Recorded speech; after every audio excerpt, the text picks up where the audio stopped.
एक और बेटी लव जिहाद का शिकार हो गई और इस बार भी बेटी इकलौती थी, करोड़पति परिवार की थी, घर में नौकर चाकर थे, गाड़ी बंगला था। आज की डेट में यही पूरी योजना के अंतर्गत किया जा रहा है। इकलौती बेटियों को टारगेट किया जा रहा है, करोड़पति परिवार की बेटियों को टारगेट किया जा रहा है कि जिससे बेटी भी आ जाए, धन भी आए, धर्म भी आए, बेटी भी आए। जो आज गुड़गांव में हुआ, यही कुछ समय पहले गाजियाबाद में हुआ था। अग्रवाल समाज की बेटी, भाई था नहीं, पिता का बड़ा कारोबार, करोड़पति थे, कोठी थी, गाड़ी था, बंगला था, और उस बेटी को भी टारगेट किया। अंत में बेटी ने मजबूर होकर आत्महत्या कर लिया। बड़े प्लान्ड वे में वैश्य परिवार की, अग्रवाल समाज की, माहेश्वरी समाज की, जैन समाज की, सक्षम परिवारों की बेटियों को टारगेट किया जा रहा है। और उन बेटियों को टारगेट किया जा रहा है जिसके या तो भाई नहीं है, या अगर बहन है भी तो एक बहन है बस। ये पूरे भारत में चल रहा है। और इसमें केवल ऐसा नहीं कि बिजनेस परिवार, कई सारे आईएएस भी इसके उसमें चपेट में आ चुके हैं। कई सारे आईएएस की बेटियां भी लव जिहाद का शिकार हो गई, कई प्रोफेसर की बेटियां लव जिहाद का शिकार हो गई हैं, कई डॉक्टर इंजीनियर की बेटियां लव जिहाद का शिकार हो गई हैं। बस देखा यह जा रहा है कि खूब पैसा हो, करोड़पति परिवार हो और बेटी इकलौती हो। अब इस पे पूरे देश में चर्चा हो रही है। नेता, अभिनेता, लेखक, बुद्धिजीवी, पत्रकार, कलमकार खूब बता रहे हैं कि हाँ भाई लव जिहाद का शिकार हो गई है, पिता ने बेटी को गोली मार दिया, सब बता रहे हैं। ये कोई पहली घटना नहीं है, हर हफ्ते एक आध दो घटना ऐसी होती रहती है। लेकिन कोई भी लव जिहाद के मूल कारण और अस्थायी समाधान को नहीं बता रहा है। मैं ये पूछ रहा हूं, जितना लव जिहाद भारत में हो रहा है, इतना चीन, जापान, सिंगापुर, कोरिया में है क्या? जितना लव जिहाद भारत में हो रहा है, इतना अरब, दुबई, कुवैत, बहरीन में है क्या? 5 लाख बेटियां हर साल गायब हो रही हैं, 5 लाख। और इस 5 लाख बेटियों में 3.5 लाख बेटियां लव जिहाद का शिकार हो रही हैं। 3.5 लाख बेटियां जो लव जिहाद का शिकार हो रही हैं, इसका मतलब यह हुआ 1000 बेटियां पर डे लव जिहाद का शिकार हो रही हैं। और इसमें केवल SC ST नहीं है, केवल ट्राइबल नहीं है, केवल झारखंड, उड़ीसा या बाकी एरिया के ट्राइबल एरिया की बेटियां नहीं है। ब्राह्मणों की बेटियां हैं, क्षत्रियों की बेटियां हैं, वैश्य की बेटियां हैं, अग्रवाल समाज, माहेश्वरी समाज, जैन समाज, मारवाड़ी समाज की बेटियां हैं, इंजीनियर, डॉक्टर की बेटियां हैं, कलेक्टर, कप्तान की बेटियां हैं, प्रोफेसर्स की बेटियां हैं। बड़े प्लान्ड वे में हो रहा है, लेकिन इसके मूल कारण पे चर्चा नहीं हो रही है, अस्थायी समाधान पे चर्चा नहीं हो रही। लव जिहाद की शुरुआत होती है फर्जी सोशल मीडिया अकाउंट बना के। फर्जी नाम से व्हाट्सएप अकाउंट, फर्जी नाम से फेसबुक अकाउंट, फर्जी नाम से इंस्टाग्राम अकाउंट, फर्जी नाम से ट्विटर अकाउंट। मैं ये पूछ रहा हूं, इस फर्जीवाड़े को रोकने के लिए BNS में एक नया चैप्टर क्यों नहीं जोड़ा जा रहा है? क्यों नहीं हम फर्जी अकाउंट को सीरियस क्राइम डिक्लेयर कर रहे हैं कि जो आदमी गलत नाम से फेसबुक, ट्विटर, इंस्टाग्राम या किसी भी सोशल मीडिया पे अकाउंट पे गलत नाम छापेगा, गलत नाम से अकाउंट बनाएगा, उसको 10 से 20 साल सजा होगी। हम ये काम कर दें, फर्जी अकाउंट खत्म, फर्जी अकाउंट खत्म, तो लव जिहाद में फंसने का आधा खतरा खत्म। दूसरा लव जिहाद क्यों हो रहा है? लव जिहाद इसलिए हो रहा है क्योंकि ये जिहादी फर्जी आधार बनवा लेते हैं। आधार क्यों बन रहा है? क्योंकि आधार 2000 रुपए में बन जाता है। जिस जिहादी को 10 लाख 15 लाख रुपए मिल रहा है बेटी को फंसाने के लिए, उस जिहादी को 2000 रुपए खर्च करके आधार बनवाने में कोई दिक्कत थोड़ी है, वो तो बनवा लेगा। और जब से ये आधार का काम प्राइवेट लोगों को दिया गया है, तब से ये धड़ल्ले से फर्जी आधार बन रहा है। मैं पहले भी कई बार कह चुका हूं, पोस्ट ऑफिस को आधार का नोडल सेंटर बनाइए।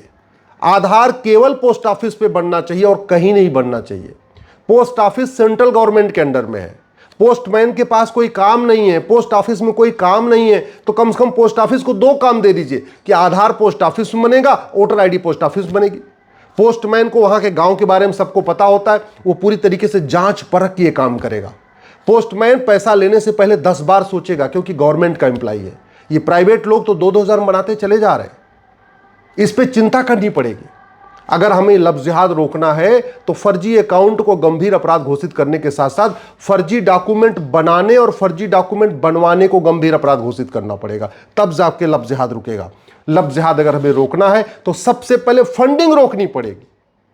अरे ब्राह्मण क्षत्रिय बेटियों का 15 लाख रुपए रेट है, खुला रेट है कि ब्राह्मण की बेटी को पटा लो, क्षत्रिय की बेटी को पटा लो, सिख की बेटी को पटाओ, अग्रवाल समाज, जैन समाज, माहेश्वरी समाज की बेटी को पटाओ, मारवाड़ी समाज की बेटी को पटाओ, किसी डॉक्टर इंजीनियर की बेटी को पटाओ, किसी प्रोफेसर की बेटी को पटाओ, किसी कलेक्टर कप्तान की बेटी को पटाओ, 15 लाख रुपए मिलेगा।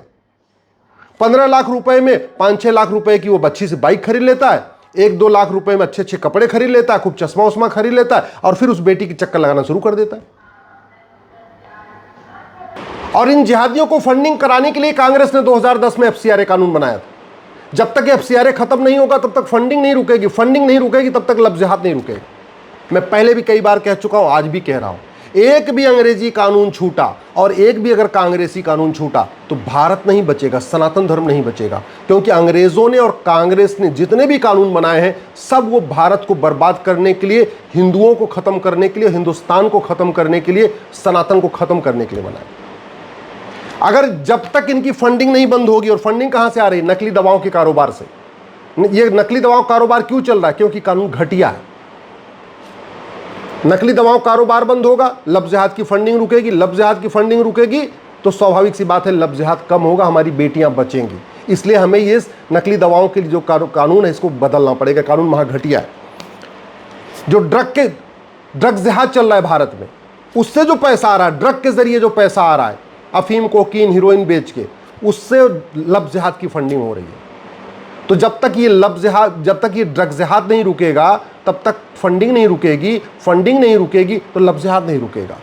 और फिर समाधान क्या है? इस जो ड्रग के खिलाफ कानून बना, इसको सड़ा हुआ कानून, इसको फेंका जाए। नशा तस्करों की 100% प्रॉपर्टी जब्त करने, नागरिकता खत्म करने, आजीवन कारावास, फांसी देने के लिए कानून बनाया जाए। इनको जो जिहादियों की फंडिंग हो रही है वो बेनामी फंडिंग हो रही है, कई बार कैश में नहीं होती। इनको बाइक मिल जाती है, इनको मकान मिल जाता है, इनको और दुकान मिल जाती है, अलग अलग तरीके से फंडिंग होती है।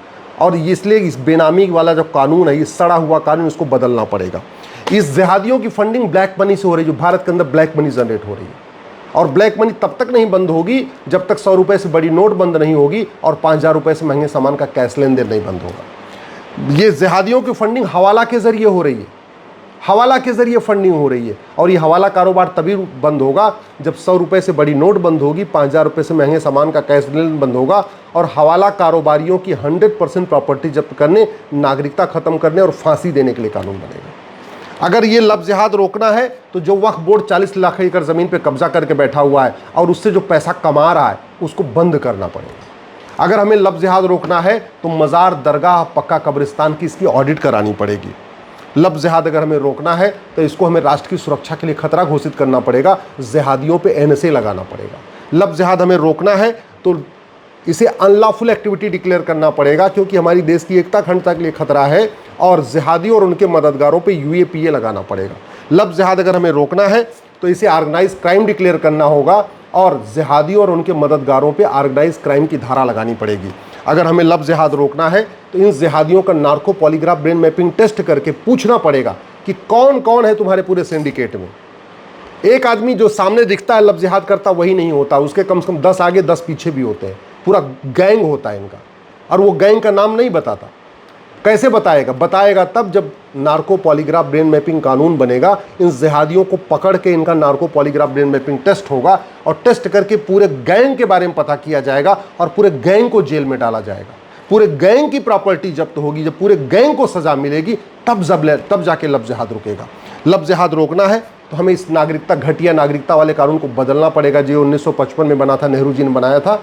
हमें लफ्ज़ जिहादियों की नागरिकता ख़त्म करने के लिए इसमें प्रावधान करना पड़ेगा। जो आदमी लफ्ज़ जिहाद करे उसकी नागरिकता ख़त्म कर दीजिए, उसके पूरे परिवार की नागरिकता ख़त्म कर दीजिए, तब जाके खौफ पैदा होगा। लफ्ज़ जिहाद रोकना है तो ये जिहादी जो पैसा दे के थानेदार को गलत जांच करवा लेते हैं, बाद में पैसा दे के जज से गलत फैसला लेते हैं, जो पैसा दे के बाद में ज़मानत ले लेते हैं, इस भ्रष्टाचार वाले कानून को बदलना पड़ेगा। ये जितना जमानत मिल जाती है, सबूत के अभाव में छूट जाते हैं, ये दुनिया भर का जो चलता है, ये सब उसका मूल कारण है भ्रष्टाचार। और भ्रष्टाचार का मूल कारण है घटिया कानून। अगर हमें लफ्ज़ जिहाद रोकना है तो पहले माइनॉरिटी मेजॉरिटी का कॉन्सेप्ट ख़त्म करना पड़ेगा। इनको जो माइनॉरिटी के नाम से प्रोटेक्शन मिला हुआ है इसे हमें बंद करना पड़ेगा। कोई ज़रूरत नहीं माइनॉरिटी मेजॉरिटी की। कहीं संविधान में नहीं लिखा है कि माइनॉरिटी कमीशन बनाओ, माइनॉरिटी फिल्म मिनिस्ट्री बनाओ और मजहब के आधार पर लोन दो, मजहब के आधार पर वजीफा दो। संविधान तो इसका विरोध करता है। अगर हमें लफ्ज़ जिहाद रोकना है तो भारत में ये मदरसा बंद करना पड़ेगा, मिशनरी स्कूल बंद करना पड़ेगा, मैकाले स्कूल बंद करना पड़ेगा, मॉन्टेसरी स्कूल बंद करना पड़ेगा और भारत में 10वीं तक समान शिक्षा लागू करना पड़ेगा। सभी 16 साल तक के बच्चे केवल और केवल भारतीय भाषा में पढ़ेंगे, भारतीयों के बारे में पढ़ेंगे, भारतीय महापुरुषों के बारे में पढ़ेंगे और कोई ना विदेशी भाषा पढ़ेगा, ना विदेशी किताब पढ़ेगा, ना विदेशी रिलीजन के बारे में कुछ नहीं, सब केवल भारतीय। तब जाके लफ्ज़ जिहाद रुकेगा। और लफ्ज़ जिहाद रोकना है तो सबसे पहले हमें एक पुलिस चार्टर लागू करना पड़ेगा कि एक घंटे के अंदर FIR हो और 1 महीने के अंदर जांच पूरी हो। जुडिशल चार्टर लागू करना पड़ेगा कि जज की अकाउंटेबिलिटी होगी कि वो साल भर के अंदर फैसला दे, justice within year, justice for all. जब हम इसको करेंगे तब लफ्ज़ जिहाद रुकेगा। नहीं तो एक बार याद रखना, कितना भी मजबूत पेड़ हो, एक एक डाल काटते जाइए, एक दिन पेड़ खत्म हो जाएगा। कितना भी बड़ा तालाब हो, एक एक बाल्टी पानी निकालते जाइए, एक दिन तालाब सूख जाएगा। कितना भी आपके बैंक के खाते में पैसा हो, पर डे कुछ न कुछ निकालते जाइए, एक दिन आपका बैंक का खाता खाली हो जाएगा। जो काम हमारे पूर्वजों ने किया अफगानिस्तान में, अगर वही काम हम आज भी करते रहेंगे तो ख़त्म हो जाएंगे। जो काम हमारे पूर्वजों ने पाकिस्तान में किया, हम भी वही काम करते रहेंगे तो ख़त्म हो जाएंगे। जो काम हमारे पूर्वजों ने बांग्लादेश में किया, हम भी वही काम करते रहेंगे तो ख़त्म हो जाएंगे। 9 राज्यों से ख़त्म हो चुके हैं, 800 जिलों में से 200 जिलों में ख़त्म हो चुके हैं, 6000 तहसीलों में से 1500 तहसीलों में ख़त्म हो चुके हैं और लफ्ज़ जिहाद के कारण पर डे 1000 बेटियां कम हो रही हैं। याद रखना, अगर मैं जिन कानूनों की बात मैं कर रहा हूं, अगर इनको बना दिया गया 90% लफ्ज़ जिहाद रुक जाएगा। और अगर ये कानून नहीं बने तो 25 साल के बाद आपके यहाँ भी बहुत भयानक शुरुआत होगी, आपके घर में भी भयानक शुरुआत होगी।